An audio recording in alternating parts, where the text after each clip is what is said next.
Homeopathic medicine ये कितनी effective है?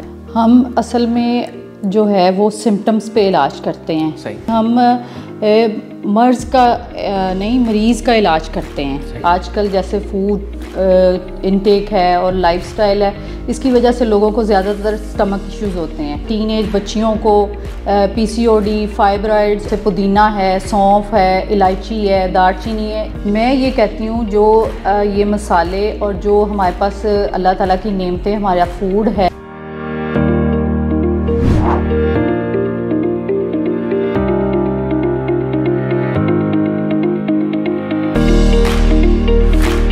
अस्सलाम वालेकुम नाज़रीन, शेयरिंग ऑफ प्रोफेशनल विजडम के साथ मैं हूं आपका मेज़बान अली रहमान खालिद। नाज़रीन, हम अपने ज़िंदगी में बहुत ज़्यादा कॉन्शियस होते हैं और मसला ये है कि हम बहुत सारी ऐसी चीज़ों के बारे में कॉन्शियस होते हैं और उन चीज़ों के बारे में ओवर थिंकिंग करते हैं जो इतनी इम्पॉर्टेंट नहीं है, और जो चीज़ें हमारी बेसिक जो है वो नीड्स हैं, या आप उसे कह लें नेसेसिटीज़ ऑफ लाइफ हैं, उनके बारे में हम इतना ज़्यादा कंसर्न नहीं रहते। जिसमें सबसे ऊपर और सबसे पहले जो चीज़ आती है वो इंसान की अपनी हेल्थ है। यानी अगर उसकी सेहत ठीक है तो फिर ही वो बाकी सारे काम ठीक तरीके से कर सकता है, और अगर अल्लाह ना करे उसकी सेहत ठीक नहीं है तो फिर वो कोई भी काम अच्छे तरीके से, दिल से, मेहनत से नहीं कर पाएगा। इसी टॉपिक पे आज बात करने के लिए हमने दावत दी है। हमारे साथ मौजूद है न्यूट्रिशनिस्ट डॉक्टर सोनिया फवाद साहिबा। हम इनसे जानेंगे कि इस वक्त करंट सिचुएशन में सबसे ज़्यादा कौन सी डिजीज़ के लोग इनके पास आते हैं और इन डिजीज़ के पैदा होने की वजह क्या है, और फिर इनको किस तरह ट्रीट किया जा सकता है। अस्सलाम वालेकुम डॉक्टर सोनिया फवाद साहिबा, कैसी हैं आप? ठीक हैं जी, वालेकुम अस्सलाम। मैं अल्हम्दुलिल्लाह ठीक हूँ। मैम, मैं आगाज़ यहाँ से करना चाहूँगा कि आप होम्योपैथिक मेडिसिन में जो है वो डील करती हैं, और अच्छा मैम, आपका अपना क्लिनिक भी है अल मदीना होम्यो क्लिनिक के नाम से।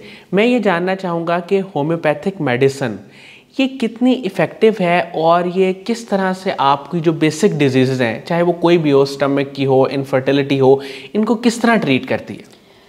हम असल में जो है वो सिम्टम्स पे इलाज करते हैं। सही। कि ये नहीं कि आपको एसिडिटी है या इनफर्टिलिटी, हमने पीछे उसकी कॉज तलाश करनी है। ठीक है, उसके मुताबिक हमने इलाज करना है। यानी हम मर्ज़ का नहीं, मरीज़ का इलाज करते हैं। यानी उस पेशेंट की पूरी केस टेकिंग की जाती है, उसकी हिस्ट्री ली जाती है कि उसको कब और कैसे ये प्रॉब्लम शुरू हुई, तो उसके मुताबिक हम इलाज करते हैं। सही। अच्छा मैम, होम्योपैथिक मेडिसिन की तरफ आपका रुझान कब और कैसे डेवलप हुआ? आपकी एजुकेशन क्या थी और किस तरह आपने सोचा कि मैंने लोगों को जो है वो ट्रीटमेंट देना है और लोगों की खिदमत करनी है?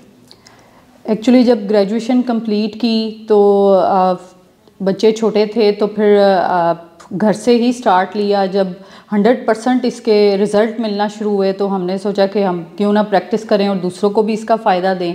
तो फिर जब इलाज शुरू किया और इतने अच्छे और कमाल के रिज़ल्ट्स मिले, पेशेंट्स की रेशो बढ़ना शुरू हो गई, बल्कि ऑनलाइन भी बहुत ज़्यादा हमें रिस्पांस आया, तो फिर उसके मुताबिक हम आगे से आगे चलते रहे। सही।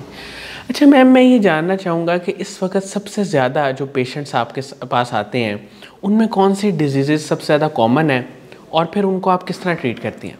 सबसे जो कॉमन है वो आजकल तो आपको पता है, एसिडिटी और स्टमक और पेप्टिक अल्सर वगैरह। ये अल्सर की इतने ज़्यादा पेशेंट आते हैं हमारे पास कि आजकल जैसे फूड इनटेक है और लाइफस्टाइल है, इसकी वजह से लोगों को ज़्यादातर स्टमक इश्यूज़ होते हैं। और उसके अलावा इनफर्टिलिटी पे बहुत ज़्यादा हमारा फोकस है, क्योंकि कपल्स का इलाज करते हैं और इसमें बहुत ज़्यादा आजकल टीनेज बच्चियों को पीसीओडी, फाइब्रॉइड्स और बहुत ज़्यादा इनफर्टिलिटी के केसेस, और उसके अलावा जो है वो हम किडनी डिजीज़, लिवर डिसऑर्डर और स्किन स्पेशली ना, जो बच्चियों को और यानी लड़के भी लड़कियां भी, उनको बहुत ज़्यादा एक्नी इशू होता है। तो उसका ट्रीटमेंट जो है ना, क्रीमें लगाने से नहीं होता। इतने साइड इफ़ेक्ट्स हैं इन क्रीमों के। फिर हम उसका ना स्किन का इलाज जो है ना वो प्रॉपर तरीके से करते हैं, तो वो पेशेंट क्योर हो जाता है। बिल्कुल सही। अच्छा मैम, स्टमक की जितनी भी प्रॉब्लम्स हैं और इसके अलावा भी बाकी भी जो 2-3 डिजीज़ का आपने जिक्र किया, आपके ख्याल में इनकी रूट कॉज क्या है? इनकी रूट कॉज आजकल का जो है लाइफस्टाइल और फूड इनटेक और प्रॉपर तरीके से वॉक ना करना और जंक फूड का बेतहाशा इस्तेमाल और खा खा के स्टमक का बेड़ा गर्क हो जाता है। तो उसके बाद फिर जी डॉक्टरों की तरफ रुझान होता है कि अब हमें इससे रिलीफ दिया जाए। सिर्फ लाइफस्टाइल को चेंज करने से और अपनी फूड इनटेक को ठीक करने से ही काफ़ी मसले ठीक हो जाते हैं 50%, और 50% दवाई से। मैं चाहूँगा कि दवाई से पहले हम थोड़ी सी इस पे बात करें कि लाइफस्टाइल में क्या 2-3 ऐसी चेंजेस अगर आपके ख्याल में हम सब कर लें तो हमारी डिजीज़ कम हो सकती हैं। ये 100% ऐसे ही होता है। हम लोग सबसे पहले लाइफस्टाइल पे ही बात करते हैं। मेरे बहुत से पेशेंट हैं जिनको मैं दवाई कम से कम रेकमेंड करती हूँ और लाइफस्टाइल और फूड इनटेक पे मेरा ज़्यादा ज़ोर होता है कि वो अपना डेली रूटीन में अपना पानी का इनटेक ठीक करें, प्रॉपर तरीके से फ्रूट्स और वेजिटेबल्स का इस्तेमाल करें। उसके अलावा वॉक और स्ट्रेस को ख़त्म करने के लिए ना, ये स्ट्रेस भी एसिडिटी का एक रीज़न है, तो उसको ख़त्म करने के लिए जब आप सुबह की और शाम की 20 मिनट की भी वॉक करते हैं तो इससे बहुत जल्दी फ़र्क पड़ता है। और इसके अलावा जो है वो आप खाने पीने में ऑयली और मिर्च मसालों से परहेज़ करते हैं और जो घर का पका हुआ खाना, आप ताज़ा सब्ज़ी, दाल, गोश्त जो भी खाते हैं उससे बहुत जल्दी रिलीफ मिलता है। सही। अच्छा मैम, होम्योपैथिक में मेडिसिन जो है वो कितनी इफ़ेक्टिव है? ये सवाल मैं इसलिए पूछ रहा हूँ कि आपके पास माशाल्लाह से पेशेंट्स आते हैं और वो अपना ट्रीटमेंट करवा के सेहतयाब हो के जाते हैं, तो इसकी रेशियो क्या है और ये किस हद तक इफ़ेक्टिव है और कितना पेशेंट्स मुतमईन होते हैं जाने के बाद? ये 100% इफ़ेक्टिव है क्योंकि इसके क्विकली भी रिज़ल्ट मिलते हैं एक्यूट केसेस में ना। और जैसे अगर कोई क्रॉनिक इशू है, लिवर डिसऑर्डर है, किडनी डिजीज़ है या इनफर्टिलिटी है, तो इसमें थोड़ा आपको स्टेमिना बनाना पड़ता है अपना।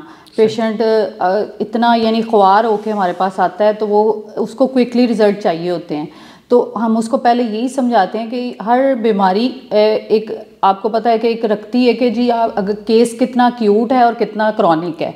क्रॉनिक डिजीज़ में जो है वो थोड़ा टाइम लगता है, पेशेंट को पूरा गाइड किया जाता है। और इनफर्टिलिटी के केसेस भी हैं तो उसमें भी थोड़ा टाइम लगता है। जैसे मेरे अभी केस कुछ सक्सेसफुल हुए हैं तो मुझे जो है कराची से उन्होंने अपने रिलेटिव को यहाँ पे बुलाया और उन्होंने मेरे से ट्रीटमेंट करवाया है। सही।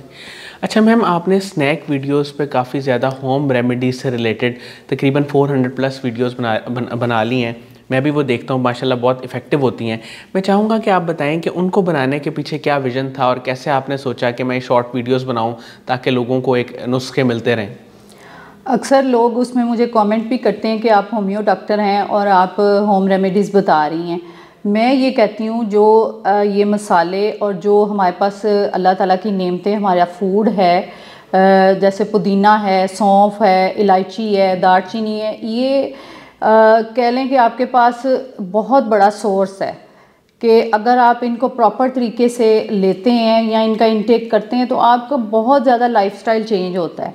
आपकी इम्यूनिटी बेहतर होती है। जैसे दूध हल्दी के बारे में मैं बताती हूँ कि अगर आपको मौसमी नज़ला ज़ुकाम या वायरल इन्फेक्शन हैं तो आप रोज़ाना रात को 1 कप दूध में 1 टीस्पून हल्दी डाल के पीते हैं या चंद कतरे उसमें ऑलिव ऑयल डाल लें या आलमंड ऑयल डाल लें, तो ये इतना इफ़ेक्टिव होगा जैसे कोरोना या जितने भी ये वायरल इन्फेक्शन होते हैं इनको वो कवर करता है। सही। अच्छा मैम, मैं ये जानना चाहूँगा, मैंने आपका प्रोग्राम भी एक देखा था पिछले दिनों टेलीविज़न चैनल पे, उसमें नॉन स्टिक पैन के हवाले से आप काफ़ी गुफ्तगू कर रही थी, तो इसके क्या नुकसानात हैं और जो कैंसर हमारे माशरे में काफ़ी ज़्यादा फैल रहा है, अक्सर जो यंग लोग हैं उनमें भी आ जाता है और एजेड में भी है, दोनों में ही मतलब है, तो इसकी क्या वजूहात हैं और इससे बचने के लिए कौन से 2-3 ऐसे जिसे कह लें कि आप एमरजेंसी मेजर्स हैं जो लाजमी तौर पे हर इंसान को एहतियात करनी चाहिए, वो एहतियात क्या है? वो एहतियात यही है कि ये हम अंधाधुंध इन बर्तनों का इस्तेमाल करते हैं। ये मैंने उस दिन प्रोग्राम में भी यही बताया था कि इसको हाई हीट पे आपने इसमें कोई चीज़ कुक नहीं करनी। आप नॉन स्टिक पैन में ना आप इसको विदिन जो 5 मिनट में कुक हो जाए, जैसे एग फ्राई है, कोई पैनकेक है या कोई सॉसेजेस वगैरह जो आपने विदिन मिनट्स तैयार हो जाए ना, इसको हाई फ्लेम पे कोई फ्राइंग चीज़ें या जो टाइम टेकिंग चीज़ें होती है वो आपने इसमें नहीं पकानी। वो इसका जो होता है मटीरियल, जो टेफ्लॉन केमिकल है जो कि रिएक्ट करता है बॉडी पे, वो इसका जब ब्रेक होता है ना देन आपकी हेल्थ के लिए वो नुकसानदेह है। सही। अच्छा मैम, आपकी इंस्पिरेशन कौन है और कौन लोग हैं जिन्होंने आपकी सारी जर्नी में कामयाब होने में आपको सपोर्ट किया, आपका साथ दिया? इसकी जो है वो तो घर से ही स्टार्ट होता है कि आपके हस्बैंड कितने सपोर्टिव हैं, आपको किस तरह सपोर्ट करते हैं। उन्होंने ही मुझे मोटिवेट किया कि आप ये प्रैक्टिस करें और जो सोशल मीडिया जो प्लेटफॉर्म्स हैं वो बनाएं, और इस तरह अच्छा रिस्पांस आया हमें बहुत, और उन्होंने घर से मुझे यानी बहुत सपोर्ट किया। उसके अलावा जो मेरे फादर इन लॉ हैं justice retired doctor Munir Ahmed Mughal, उनसे मैंने बहुत कुछ सीखा। अल्लाह ताला उनको ज़िंदगी सेहत दे, उनका साया सलामत रहे। वो इस्लामिक स्कॉलर भी रहे और हमारा घर जो है वो एक इस्लामिक है और पूरी लाइब्रेरी है। अगर आपका कभी विज़िट हो तो आप देखें, और उन्होंने 100 से ज़्यादा इस्लामिक बुक्स लिखी हैं। तो उनसे मैंने माशाल्लाह बहुत कुछ सीखा है, ये बोलने का स्टाइल और सब कुछ ना, यानी उनसे सीखा है। और फिर मेरे अपने पेरेंट्स और जो मेरी वालदा हैं वो हमेशा मेरे लिए दुआगो रहती थी। अब वो इस दुनिया में नहीं है, तो अल्लाह ताला दुआ है कि अल्लाह ताला उनको जन्नतुल फिरदौस में आला मुकाम दे। आमीन आमीन। अच्छा मैम, आखिर में मैं आपसे ये जानना चाहूँगा कि कासिम अली शाह साहब के काम को, उनकी फाउंडेशन को आप कैसे देखती हैं? मैं ऐसे देखती हूँ कि एक ये ना हमारे मुल्क में ना ये एक खला था कि इसको कोई पूर करने वाला नहीं था। नौजवान नस्ल भटक रही थी कि उनको कोई समझाने वाला, उनको कोई सीधे रास्ते पे लगाने वाला हो। तो सर से बहुत से लोगों ने सीखा है, हमने भी बहुत कुछ सीखा है उनसे, बहुत ज़्यादा इंस्पायर होते हैं जिस तरह वो मोटिवेट करते हैं, जिस तरह वो हौसला अफजाई करते हैं। और ये मैं समझती हूँ ये एक बहुत बड़ा गैप जो है ना वो हमारा फिलअप हो गया है। सही सही। बहुत बहुत शुक्रिया डॉक्टर सोनिया फवाद साहिबा आपके टाइम का। नाज़रीन, मुझे उम्मीद है कि इनकी गुफ्तगू से आपने बहुत कुछ सीखा होगा। ख़ास तौर पे जो इन्होंने एक कैंसर कॉजिंग एलिमेंट्स के बारे में थोड़ी सी बात की और डिफरेंट डिजीज़ के बारे में बात की और बताया कि ये अपनी जो एक तरीका इलाज है उसमें रूट कॉज को आइडेंटिफाई करती हैं और फिर उसके ज़रिए जो है ना वो इलाज की तरफ आती हैं। इसके साथ ही इजाज़त दीजिए, अपना बहुत ही ख्याल रखिएगा। इंशाल्लाह दोबारा हाज़िर होंगे एक नए इंटरव्यू के साथ। अल्लाह हाफ़िज़।